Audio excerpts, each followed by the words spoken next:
Hey guys, Darren here. Welcome to Mayhem Country Living. Hope you guys are doing well. You can see I am down in the bunker, and you can also see that we got a bunch of stuff we need to cycle through, rotate, date, and all that good stuff. Someone had asked me, sent me an email, and asked, did I work for the Forestry Service? Okay, here we go. I think this is why, because I wear these neutral colors. I just wear outdoor colors, browns and greens and variations and stuff like that, because I like wearing natural colors, not reds and oranges and all that stuff. So, no, I do not work for the Forestry Service. I just dress like it, I guess. Anyway, I'm going to quit shaking the camera around, but I'll show you what we got.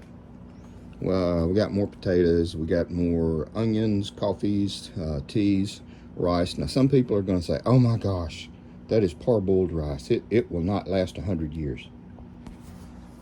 I don't care. Remember when we had the talk about if someone in your group or your family kind of wonders about why you do it, and they like Oreo cookies, then although it might seem odd to you, you set aside with the Oreo cookies, or they prefer one of the things that Peter Pan peanut butter. My wife likes that. She doesn't like any other peanut butter. I, however, think you can just take some peanuts and stomp on them, and that would be almost as good as peanut butter. But, so, if someone is willing to participate in your madness, get what they like. Back to the parboiled rice. It's in the bag. It's bagged rice, and we have a lot of it. We store it. And people say, oh, it only stores for months. That is not true. It will store for several years if you do it right. And we also have, honest to goodness, bagged rice. That's been in the freezer. I pulled it out. So we're getting ready to start bagging that up as well. You can actually make your own parboiled rice if you were so inclined. You could just partially cook it, put it in the dehydrator and dry it out, and you have parboiled rice. It just cooks a little faster, that's it. Nothing exotic or special about it.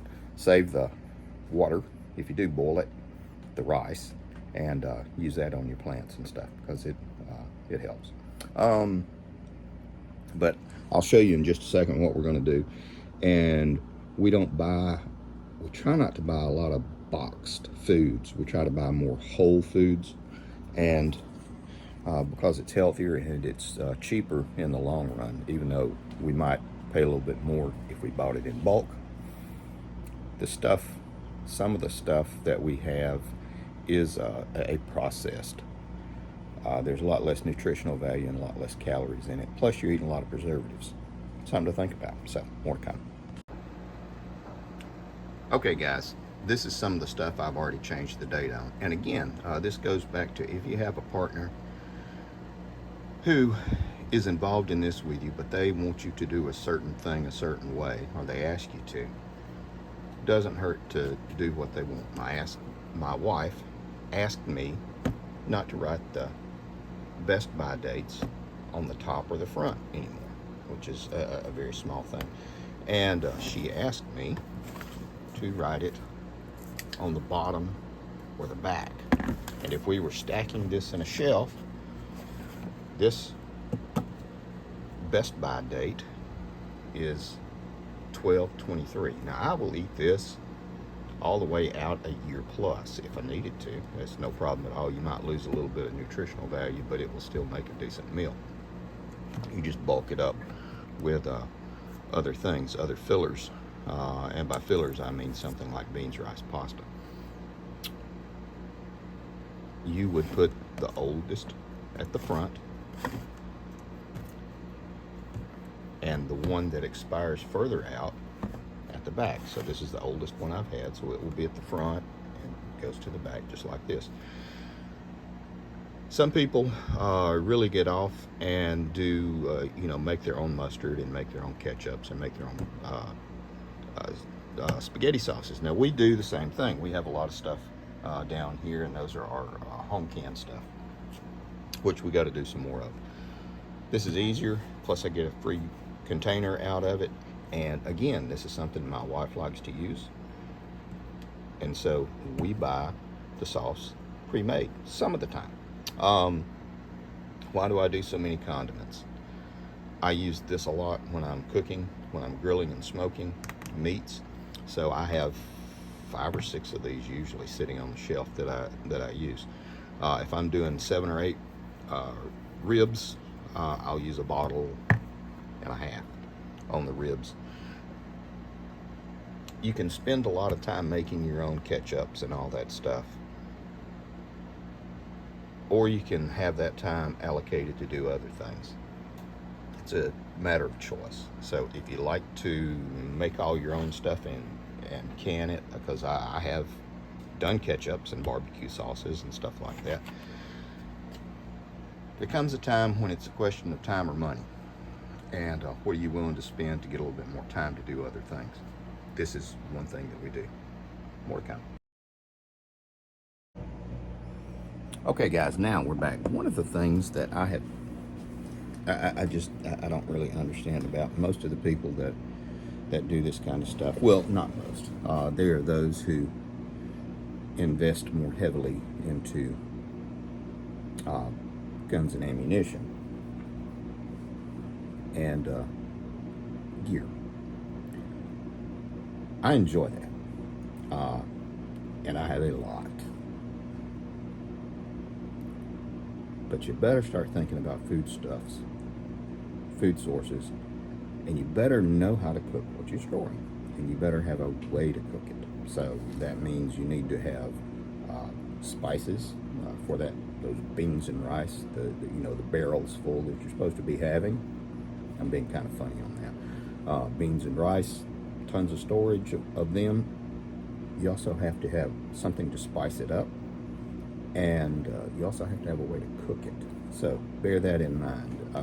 Camp stoves, open fireplaces, fire pit outside, it just depends. This is for natural disasters and emergencies and stuff like that. We can go off into the weeds talking about the zombies and all that stuff, and I've said before, and I've said it in interviews that I've done before, I have not had to shoot a zombie, but I've had to eat 3 times a day, usually. What does that mean?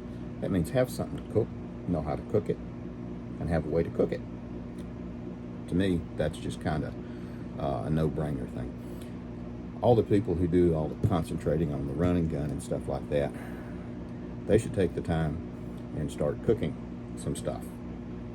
That's just my thoughts on their videos. They ought to go out and do a little bit of cooking. That's one of the things I've been concentrating on, cooking well. If someone asks me, what value do you have to our group? I can cook you a dang good meal that you won't get tired of with digging stuff out of the yard. So, think about that stuff. Have spices. Set spices aside. We have a rack. Buy it in bulk. It's a lot cheaper. You can buy it on Amazon. Yes, Amazon, the great Satan. Buy it. Buy it in bulk. And dispense it out. Put it in a little pint mason jar, something like that. Little jelly jar. Seal the lid. Vacuum seal it. It's fresh when you open it up. It's a good way to do it. Grow your own. That is even cheaper. We do a lot of that as far as like basil, rosemary, thyme, oregano, sage, some of the basic ones. That's a good way to do it. More to come.